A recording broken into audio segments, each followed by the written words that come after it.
परळी शिरसाळा या ठिकाणाहून लाईव्ह आलेलो आहोत। शिरसाळा या परिसरामध्ये मोठ्या प्रमाणामध्ये ओबीसी बांधव जे आहेत ते या ठिकाणी एकवटला असल्याचं चित्र पाहायला मिळतंय आणि पूर्ण हा या ठिकाणी एकवटल्याला ओबीसी बांधव आता बीडच्या दिशेने मार्गक्रमण करत असल्याचं चित्र पाहायला मिळतंय। मात्र या दरम्यान आता ओबीसी बांधवांच्या या सभेदरम्यान आणि या आरक्षणादरम्यान नेमकं काय प्रतिक्रिया आहेत हे जाणून घेण्याचा आपण प्रयत्न करूयात।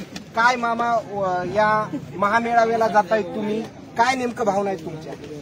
आम्हाला ओबीसी आरक्षण मिळावा, आमच्यातलं कुणालाही द्यायला नाही पाहिजे तसं आम्ही ह्याच्यामुळे निघालो। पण वारंवार मागणी होती की ओबीसीतूनच आम्हाला आरक्षण द्यावं अशी मनोज जरांगे पाटील यांची मागणी होती। नाही हे नाही होणार, आमचं यातलं आरक्षण द्यायला मिळणार नाही। आम्ही मुख्यमंत्री साहेबांना सध्या म्हणू की आमचं आरक्षण आम्हाला दुसरं आरक्षण द्यायची, त्याला कुठलं द्यायचं।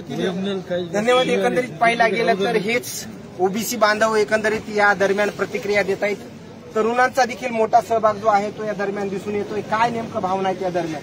आज आदरणीय छगनजी भुजबळ साहेब आणि प्राध्यापक टी.पी. मुंडे सर यांच्या नेतृत्वाखाली आम्ही पर्याय योजनातून हजारोंच्या संख्येनं बीड येथे ओबीसी एल्गार सभेला निघालेलो आहोत।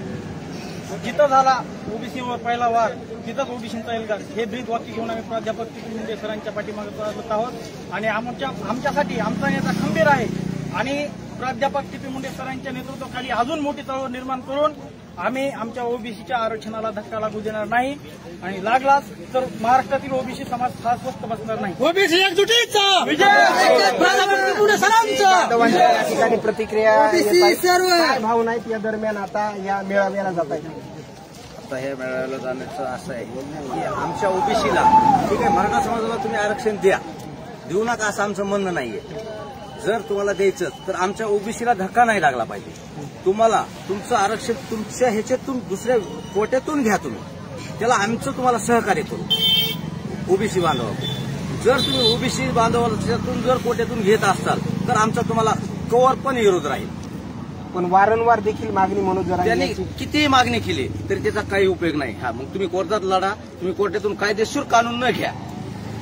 धन्यवाद। एकंदरीत पाहिला गेलं तर ओबीसी बांधवांच्या या ठिकाणी प्रतिक्रिया येत आहेत। मात्र ओबीसी आरक्षणाला कुठल्याही प्रकारे धक्का न लागता त्यांनी स्वतंत्र आरक्षण मागावी ही एकंदरीत भावना आता एकंदरीत व्यक्त केली आहे। मात्र या दरम्यान काय प्रतिक्रिया द्याल तुम्ही? पण या मेळाव्याकडे जात आहे? हो जात आहे, पण पहिलं आरक्षण बनणारी हे बांधव आमचे बरं का यांचे पहिले दिलेले आता मागणी आहे ते त्यांनी दुसरं आरक्षण द्यावं।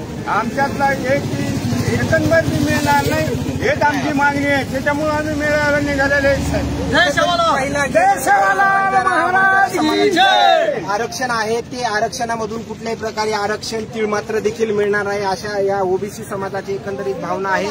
मात्र मुख्यमंत्री एकनाथजी शिंदे यांनी पण ही भावना जाणून घ्यायला पाहिजे आणि ओबीसी आरक्षणाला धक्का लागायला ना पाहिजे अशी भूमिका एकंदरीत या ओबीसी बांधवांची एकंदरीत दिसून येते। मात्र जर आमच्या ओबीसीतूनच आरक्षण पाहिजे अशी जर मागणी जर मनोज जरांगे पाटील यांची जर असेल तर या मागणीला आमचा कायमस्वरूपी विरोध हा ओबीसी समाजाचा राहील अशा ओबीसी समाजाच्या भावना एकंदरीत व्यक्त होत आहेत। मात्र आता बीडच्या दिशेनं मोठ्या प्रमाणामध्ये ओबीसी बांधव जे आहेत ते रवाना होत आहेत आणि परळीतून शेकडो गाड्याच्या माध्यमातून हा ओबीसी बांधव जो आहे तो बीडच्या दिशेने मार्गक्रमण करत असल्याचं चित्र पाहायला मिळतंय।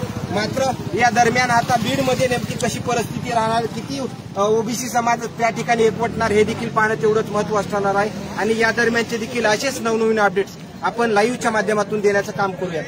कॅमेरामॅन